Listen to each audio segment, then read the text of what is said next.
Hello everyone, আজকে আমরা আলোচনা করব জলচক্র, যাকে ইংরেজিতে বলে হাইড্রোলজিক্যাল সাইকেল। আচ্ছা, জলচক্রের সংজ্ঞাটা আমরা আগে দেখে নিচ্ছি। দেখো, যে চক্রাকার পদ্ধতিতে ভূপৃষ্ঠস্থ জল বায়ুমণ্ডলে এবং বায়ুমণ্ডল থেকে পুনরায় ভূপৃষ্ঠে ফিরে আসার মাধ্যমে পরিবেশের মধ্যে জলের সমতা বজায় রাখে, তাকেই জলচক্র বলে। তাহলে কি হচ্ছে, যে চক্রাকার পদ্ধতিতে, চক্রাকার মানে যেখান থেকে শুরু হচ্ছে আবার সেখানে কিন্তু ফিরে আসছে, এইভাবে চক্রের মতন আবর্তন হতেই থাকছে। দেখো, ভূপৃষ্ঠস্থ জল বলতে ভূপৃষ্ঠের ওপরে কি রয়েছে? নদী, নালা, খাল, বিল, পুকুর, সমুদ্র, হ্যাঁ, প্রভৃতি জল কি হয় না বায়ুমণ্ডলে যাচ্ছে। সূর্যের প্রচণ্ড তাপে বায়ুমণ্ডলে বাষ্পীভূত হচ্ছে এবং বায়ুমণ্ডল থেকে আবার পুনরায় ভূপৃষ্ঠে কিভাবে ফিরে আসছে? বায়ুমণ্ডলে ওই বাষ্পীভূত যে জলীয় বাষ্প আবার মেঘের আকার নিয়ে ঘনীভূত হয়ে মেঘ সৃষ্টি হয়ে আবার বৃষ্টিরূপে ভূপৃষ্ঠে ফিরে আসছে। এইভাবে কি হচ্ছে না জলের সমতা কিন্তু বজায় থাকছে। এবার আমরা দেখছি এই জলচক্রের গুরুত্ব কি। দেখো, পৃথিবী হচ্ছে একটি মাত্র গ্রহ যেখানে জল রয়েছে এবং পৃথিবীতে জলের ভাণ্ডার অক্ষুণ্ণ থাকে এই জলচক্রের মাধ্যমে। জল চক্রাকারে আবর্তিত হচ্ছে বলেই জলের ভাণ্ডার কিন্তু শেষ হচ্ছে না।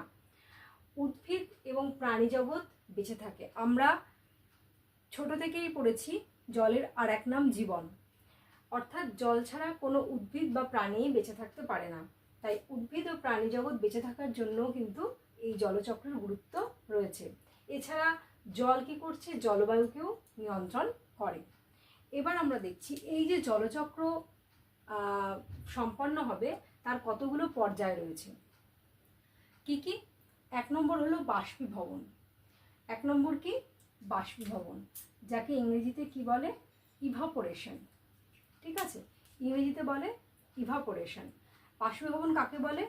সূর্যকিরণে নদী, পুকুর, হ্রদ, সমুদ্র প্রভৃতির জল বাষ্পীভূত হয়, একেই বাষ্পীভবন বলে। তাহলে বাষ্পীভবন কি? সূর্যের তাপে নদী, পুকুর, সমুদ্র, হ্রদ প্রভৃতির জল যখন বাষ্পীভূত হয় তখন তাকে বাষ্পীভবন বলে। দেখো, এখানে একটা ছবি দিয়েছি বাষ্পীভবনের। সমুদ্র বা যে কোনো জল হ্রদ, পুকুর যাই হোক, সেখান থেকে সূর্যের তাপে জল কি হচ্ছে? বাষ্পীভূত হচ্ছে।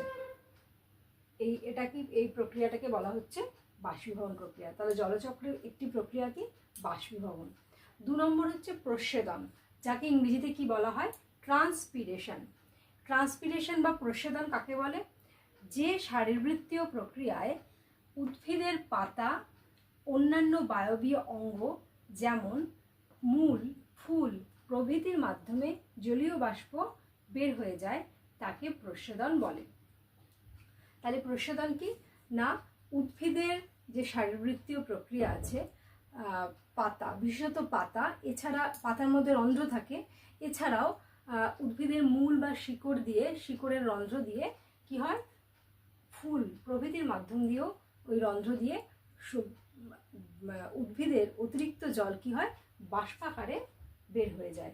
এই প্রক্রিয়ার উদ্ভিদের পাতা, ফুল, শিকড় থেকে যখন বাষ্পীভূত জলীয় বাষ্প বের হয় সেই প্রক্রিয়াকে বলা হয় প্রস্বেদন। এটাও একটা প্রক্রিয়া গেল। এবার হচ্ছে ইভাপো ট্রান্সপিরেশন। দেখো, এই ইভাপোরেশন, বাষ্পীভবনের ইংরেজি নাম ইভাপোরেশন, এর থেকে আমরা এই ইভাপো কথাটা নিলাম, এই ইভাপো, আর ট্রান্সপিরেশন হচ্ছে এই ট্রান্সপিরেশন কথাটা নিলাম। তাহলে এই দুটোকে মিলিয়ে দিলে বাষ্পীভবন আর প্রস্বেদন। দেখো, বাষ্পীভবন যোগ প্রস্বেদন, এই বাষ্পীভবন আর প্রস্বেদনকে যদি এক করি তাহলে সেটাই হচ্ছে ইভাপো ট্রান্সপিরেশন। কাকে বলে? যে প্রক্রিয়ায় পৃথিবীপৃষ্ঠের জল মানে হ্রদ, সমুদ্র, সমস্ত জল, এমনকি মৃত্তিকার জল মানে ভূপৃষ্ঠের সমস্ত রকমের জল, অর্থাৎ বাষ্পীভবন যেই প্রক্রিয়াটাই হচ্ছে নদী, পুকুর, হ্রদ, সমুদ্র এই যেভাবে বাষ্পীভূত হচ্ছে সেটা যে প্রক্রিয়ায় পৃথিবী পৃষ্ঠের জল এবং মৃত্তিকার জল, এছাড়া কি গাছের পাতা প্রভৃতির মাধ্যমে জল বাষ্পীভূত হয়। অর্থাৎ বাষ্পীভবন আর প্রস্বেদন প্রক্রিয়াকে এক যদি করে দিই তাহলে যে প্রক্রিয়াটা হয় সেটা হলো ইভাপোর ট্রান্সপিরেশন। তাহলে আমরা জলচক্রের 3টে পর্যায় পেলাম, একটা হলো বাষ্পীভবন, একটা হলো প্রস্বেদন, আর 3 নম্বর হলো ইভাপোর ট্রান্সপিরেশন। দেখো বাষ্পীভবনটা আমি এখানে ছবি দিয়ে বুঝিয়েছি। 2 নম্বর হচ্ছে প্রস্বেদন। এ দেখো গাছের পাতা রয়েছে, এর মধ্যে কতগুলো ছিদ্র রয়েছে, দেখো পত্ররন্ধ্র, ছোট্ট ছোট্ট যে রন্ধ্র, সেখান থেকে জল কিন্তু বাষ্পীভূত হয়। এই প্রক্রিয়াটাকেই কিন্তু বলে প্রস্বেদন প্রক্রিয়া। এবার এই একটা ভূমি রয়েছে, এর মধ্যে নদী যাচ্ছে, এখানে মাটির রন্ধ্র রয়েছে, এখানে উদ্ভিদ রয়েছে। ঠিক আছে, উদ্ভিদ থেকে কি হয় আমরা আগে পড়লাম, উদ্ভিদের পাতা, মূল, শিকড়, ফুল থেকে যে জল বাষ্পীভূত হয় তাকে বলা হয় প্রস্বেদন। তাহলে গাছ থেকে প্রস্বেদন হচ্ছে। নদীর জল বা মাটির রন্ধ্রের জল যখন বাষ্পীভূত হচ্ছে তা সেই প্রক্রিয়াকে বলা হচ্ছে বাষ্পীভবন। তাহলে প্রস্বেদন এবং বাষ্পীভবন পুরোটা মিলে গেলে কি হচ্ছে, ইভাপোর ট্রান্সপিরেশন। তাহলে আমাদের এই 3টে পর্যায় হচ্ছে। নেক্সট আমি এর পরের পর্যায়গুলো দেখাচ্ছি। জলচক্রের মধ্যে 4 নম্বর পর্যায় হলো ঘনীভবন, যাকে ইংরেজিতে বলে কনডেনসেশন। ঘনীভবন কি? যে প্রক্রিয়ায় জলীয় বাষ্প আকাশে ক্ষুদ্র ক্ষুদ্র ধূলিকণা প্রভৃতিকে আশ্রয় করে ঠান্ডা বায়ুর সংস্পর্শে এসে মেঘ তৈরি করে তাকে ঘনীভবন বলে। তাহলে ঘনীভবন কি? যে প্রক্রিয়ার মাধ্যমে বাষ্পীভবনের ফলে যে জলীয় বাষ্প আকাশে উঠে কি হবে না, ছোট্ট ছোট্ট ধূলিকণাকে আশ্রয় করে মেঘ সৃষ্টি করবে এবং ঠান্ডা বায়ুর সংস্পর্শে এসে সেই জলীয় বাষ্প কি হবে, ছোট্ট ছোট্ট জলকণায় পরিণত হয়ে ঘনীভূত হয়ে মেঘ গঠন করবে। তাকেই বলা হচ্ছে ঘনীভবন। ঘনীভূত হয়ে মেঘ গঠন করাকে বলা হচ্ছে ঘনীভবন। একে ইংরেজিতে বলে কনডেনসেশন। বাষ্পীভবন প্রক্রিয়ার ঠিক বিপরীত প্রক্রিয়া হলো এই ঘনীভবন। বাষ্পীভবনে জল বাষ্পীভূত হয়েছিল, ঘনীভবনে আবার জল, ওই বাষ্পীভূত জলটি আবার ক্ষুদ্র ক্ষুদ্র জলকণায় পরিণত হলো। দেখো এই মেঘ তৈরি হয়েছে কনডেনসেশনের ফলে। জলীয় বাষ্প যেটা আকাশে উড়ে গেছিল তার থেকে কি হয়েছে, ধূলিকণাকে আশ্রয় করে এবং ঠান্ডা বায়ুর সংস্পর্শে এসে মেঘ গঠিত হয়েছে। জলচক্রের আরেকটি পর্যায় হলো অধঃক্ষেপণ।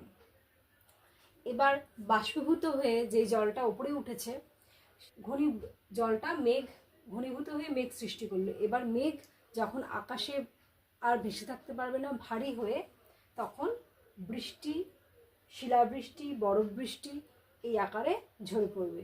এই সমস্ত শিলাবৃষ্টি, বৃষ্টি, বরফ বৃষ্টি সকলকেই একসঙ্গেই বলা হয় অধঃক্ষেপণ। অর্থাৎ কাকে বলে অধঃক্ষেপণ? যে প্রক্রিয়ায় ঘনীভূত মেঘ, ঠিক আছে, এই ঘনীভবনে মেঘ সৃষ্টি হয়েছিল, যে প্রক্রিয়ায় ঘনীভূত মেঘ ভারী হয়ে আকাশে আর ভেসে থাকতে না পেরে বৃষ্টি, শিলাবৃষ্টি বা বরফ আকারে ভূপৃষ্ঠে ঝরে পড়ে তাকেই বলা হয় অধঃক্ষেপণ। তাহলে জলচক্রে আমাদের কি কি পর্যায় হয়ে গেল? বাষ্পীভবন, এছাড়া প্রস্বেদন, ইভাপোর ট্রান্সপিরেশন, ঘনীভবন এবং অধঃক্ষেপণ। এবার দেখো ভূপৃষ্ঠের মধ্যে কোথায় জল ছিল? নদী, নালা, পুকুর, এসব স্থান থেকেই তো জল বাষ্পীভূত হয়েছিল। এইবার অধঃক্ষেপণের মাধ্যমে আবার নদী, নালা, পুকুর, খাল, বিল প্রভৃতিতে কিন্তু অধঃক্ষেপণের মাধ্যমে জল আসলো। এবং জল যখন ভূপৃষ্ঠে পড়লো, এবার ভূপৃষ্ঠ থেকে জল কিন্তু আস্তে আস্তে আস্তে আস্তে কিছু অংশ নদী নালাতে যেটা যেতে যেতেই কিছু অংশ কিন্তু ভূপৃষ্ঠের মধ্য দিয়ে অভ্যন্তরে অনুপ্রবেশ করবে সেই জল। তাহলে হলো অধঃক্ষেপণের পরে কি হবে? অনুপ্রবেশ, বা একে ইংরেজিতে বলা হয় ইনফিল্ট্রেশন। ইনফিল্ট্রেশন কি? যে প্রক্রিয়ায় ভূপৃষ্ঠের মধ্য দিয়ে জল ধীরে ধীরে মাটির নিচে প্রবেশ করে তাকে অনুপ্রবেশ বলে। এর মাধ্যমেই মাটির নিচে ভৌম জলভাণ্ডার গড়ে ওঠে। তাহলে অনুপ্রবেশ কি বোঝা গেল? যে ভূপৃষ্ঠের উপর দিয়ে, ভূপৃষ্ঠে যখন বৃষ্টির জল অধঃক্ষেপণের মাধ্যমে বৃষ্টি, শিলাবৃষ্টি এবং বরফ বৃষ্টি প্রভৃতির মাধ্যমে এসে পড়ল, নদী নালা পুকুর সব জায়গায় তো ভরে গেল, এবং কিছু জল ভূপৃষ্ঠের মধ্য দিয়ে কিন্তু অনুপ্রবেশ ঘটবে মাটির নিচে, এবং অনুপ্রবেশের মাধ্যমে মাটির নিচে জল সঞ্চয় ঘটবে, এবং যেটা হচ্ছে ভৌম জলভাণ্ডার গড়ে তুলবে। আমরা কুয়ো থেকে যে জল পাই সেটা কিন্তু ভৌম জল। ঠিক আছে, তাহলে অনুপ্রবেশ পর্যন্ত হলো। এবার একটা পর্যায়ে আমি এখানে লিখে নিই জলচক্রের মধ্যেই, সেটা হচ্ছে সাবলিমেশন বা ঊর্ধ্বপাতন। এটা আমি এখানে যুক্ত করছি, তোমরা যুক্ত করে নিও। সাবলিমেশন, যাকে বাংলাতে বলে ঊর্ধ্বপাতন, এটা আমি মুখে বলে দিচ্ছি। এই সাবলিমেশন প্রক্রিয়ায় দেখো, জল তো বাষ্পীভূত হয়েছিল বাষ্পীভবনে, কিন্তু এখানে জল বাষ্পীভূত হচ্ছে না। বরফ কি হয় আমরা জানি, বরফ জলে পরিণত হয়, জল বাষ্পীভূত হয়। কিন্তু সাবলিমেশন প্রক্রিয়ায় এই যে পাহাড় রয়েছে, পাহাড়ের মধ্যে বরফ রয়েছে, এই বরফ যদি সূর্যের তাপে, এই বরফ যদি সূর্যের কিরণের দ্বারা সরাসরি বাষ্পীভূত হয়, তাহলে পাহাড়ে বা কোনো বরফ যদি জলে পরিণত না হয়ে বরফ থেকে সরাসরি জলীয় বাষ্পে পরিণত হয়, সেই প্রক্রিয়াকে বলা হয় ঊর্ধ্বপাতন বা সাবলিমেশন। ঠিক আছে, তাহলে জলচক্রের আমরা অনেকগুলো পর্যায়ে দেখলাম। এবার আমরা পুরো জলচক্রটাকে একটা চিত্রাকারে, একটা ডায়াগ্রামের সাহায্যে আমরা দেখে নেব। এবার আমরা জীবরাসায়নিক চক্রের অন্তর্গত জলচক্রটি চিত্র সহযোগে দেখে নিচ্ছি। জলচক্রের পর্যায়গুলো আমি আলোচনা করেছিলাম, এই পর্যায়গুলোকে আমরা চিত্রের মাধ্যমে এবার দেখব। দেখো, এই যে লাইনটা, এই লাইনটা কিন্তু ভূপৃষ্ঠের একটা লাইন। এটা হচ্ছে ভূপৃষ্ঠ। এই ভূপৃষ্ঠের মধ্যে যেখানে নিচু স্থান, সেখানেই কি জমবে, জল, এবং জল জমে সেখানে নদী, পুকুর, হ্রদ, নদী নালা, সমুদ্র গঠিত হবে। এ দেখো, নিচু যে জায়গাটা সেখানে হ্রদ রয়েছে, এখানে যে নিচু জায়গাটা সেখানে সমুদ্রের সৃষ্টি হয়েছে। তাহলে এই জলচক্রের প্রথম যে ধাপ বা পর্যায়ে কি হবে না, জল বাষ্পীভূত হবে। সূর্য এই সূর্যের কিরণে জল, হ্রদ, সমুদ্র, ঠিক আছে, মাটির ভূপৃষ্ঠের ওপরে যে জল জমে থাকা জল, সমস্ত জল কিন্তু এই সূর্যের কিরণে বাষ্পীভূত হবে। বাষ্পীভূত হলো, তাহলে এটা হলো প্রথম পর্যায়, 1 নম্বর পর্যায়। সেকেন্ড আর একটা কী হবে না, এটা জল ভূপৃষ্ঠের মধ্যে সমুদ্র হ্রদ থেকে যে জল বাষ্পীভূত হলো সেটা। এবার গাছ যে আছে বা ঘাস, এই গাছের পাতা, এই গাছের পাতার যে ছোট ছোট রন্ধ্র রয়েছে বা ছিদ্র রয়েছে, তার মাধ্যমেও জল কিন্তু তার দেহের অতিরিক্ত জল বাষ্পাকারে জলীয় বাষ্পরূপে বায়ুতে বের করে দেয়। সেই প্রক্রিয়াটা হলো কি, প্রস্বেদন প্রক্রিয়া। তাহলে বাষ্পীভবন হলো প্রথম প্রক্রিয়া, যেটা সমুদ্র, হ্রদ, বিভিন্ন জলাভূমি থেকে জল, সূর্যের তাপে জল বাষ্পীভূত হলো। আর দ্বিতীয় নম্বর হচ্ছে প্রস্বেদন, যেখানে গাছের পাতা, যে মূল, শেকড় প্রভৃতি থেকে রন্ধ্রের মাধ্যমে বা ছিদ্রের মাধ্যমে গাছের শরীরের, দেহের অতিরিক্ত জল তারা বের করে দিচ্ছে, সেটা হচ্ছে প্রস্বেদন। 3 নম্বর কি, ইভাপোট্রান্সপিরেশন। আমি পর্যায়ে যখন পড়িয়েছিলাম তখন বলেছিলাম ইভাপোরেশন অর্থাৎ বাষ্পীভবন এবং প্রস্বেদন বা ট্রান্সপিরেশন, এই দুটোকে মেলালে হয়, বাষ্পীভবন আর প্রস্বেদনকে মেলালে হয় ইভাপোট্রান্সপিরেশন। অর্থাৎ ভূপৃষ্ঠের মধ্যেকার যে জল রয়েছে, সমস্ত মাটির ওপরের জল, মাটির মধ্যে যে জল থাকে, সেটাও যদি বাষ্পাকারে সূর্যের জন্য জল বাষ্পীভূত হয়, বা হ্রদ, সমুদ্র, ভূপৃষ্ঠের ওপরে অবস্থিত যে কোনো প্রকারের জল যদি বাষ্পীভূত হয়, সেই সব কিছুই হলো বাষ্পীভবন। আর প্রস্বেদন হলো যদি গাছ থেকে যে গাছ যে জলীয় বাষ্প আকারে বায়ুতে মিশাচ্ছে সেটা হলো প্রস্বেদন। এই দুটো প্রক্রিয়া যদি একসাথে হয়, এই ভূপৃষ্ঠের জল এবং গাছের জল যখন বাষ্পীভূত হবে সেটা হয়ে যাবে ইভাপোট্রান্সপিরেশন। তাহলে এটা 3 নম্বর হলো। বাষ্পীভবন 1, প্রস্বেদন 2, 3 নম্বর পর্যায় হচ্ছে ইভাপোট্রান্সপিরেশন। আরেকটি পর্যায় হচ্ছে ঊর্ধ্বপাতন, যাকে ইংরেজিতে বলে সাবলিমেশন। ঊর্ধ্বপাতন প্রক্রিয়া কি? বরফটা সূর্যের তাপে বরফ জল না হয়ে সরাসরি বরফ থেকে জলীয় বাষ্পে পরিণত হবে, সেই প্রক্রিয়াটি হলো ঊর্ধ্বপাতন। তার মানে জল বিভিন্নভাবে কিন্তু বাষ্প হয়ে এবার উপরে উঠে গেল। ঠিক আছে, বাষ্পীভবন, প্রস্বেদন, ইভাপোট্রান্সপিরেশন, ঊর্ধ্বপাতন সবগুলো মিলেই জল কি হলো? বাষ্প পরিণত হয়ে জলীয় বাষ্প রূপে আকাশে উড়ে গেল। এবার আকাশে গিয়ে কি হবে? ক্ষুদ্র ক্ষুদ্র ধূলিকণাকে আশ্রয় করে এবং ঠান্ডা বায়ুর সংস্পর্শে এসে ওগুলো কি হবে? ওই জলীয় বাষ্প ক্ষুদ্র ক্ষুদ্র জলকণায় পরিণত হয়ে এবং ঘনীভূত হয়ে মেঘ গঠন করবে। ঠিক আছে, এবং মেঘ যখন ভারী হবে তখন তাহলে এই যে মেঘ সৃষ্টি হলো, এইটা কি পর্যায় হলো? ঘনীভবন। ঘনীভবন পর্যায়ে কি হচ্ছে না, বিভিন্নভাবে যে জলীয় বাষ্প আকাশে উড়ে মেঘ সৃষ্টি হলো সেটাই হচ্ছে ঘনীভবন। এবার ঘনীভবনের পরের যে ধাপ, সেটা হচ্ছে পরের পর্যায় হলো অধঃক্ষেপণ। এই যে অধঃক্ষেপণ হচ্ছে পরের পর্যায়টা। অধঃক্ষেপণে কি হচ্ছে?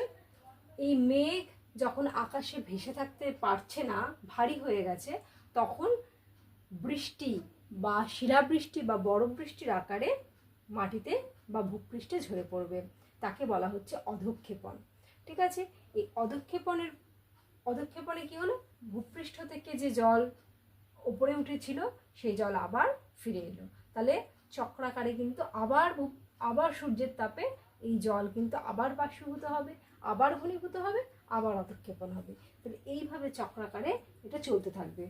আচ্ছা, অধঃক্ষেপণের পরে কি হবে? দেখো, এই যে অধঃক্ষেপণের পরে কি হবে? এই যে বৃষ্টির জল পাহাড়ের মধ্যে পড়লো, বরফে পড়লো, আস্তে আস্তে আস্তে আস্তে কি হবে? কিছু জল তো বয়ে চলে যাবে, সমুদ্রে মিশবে, নদী নালাতে মিশবে, কিন্তু কিছু জলও থাকবে যা ধীরে ধীরে ধীরে ধীরে এর ভেতর দিয়ে প্রবেশ করবে, অনুপ্রবেশ বলে।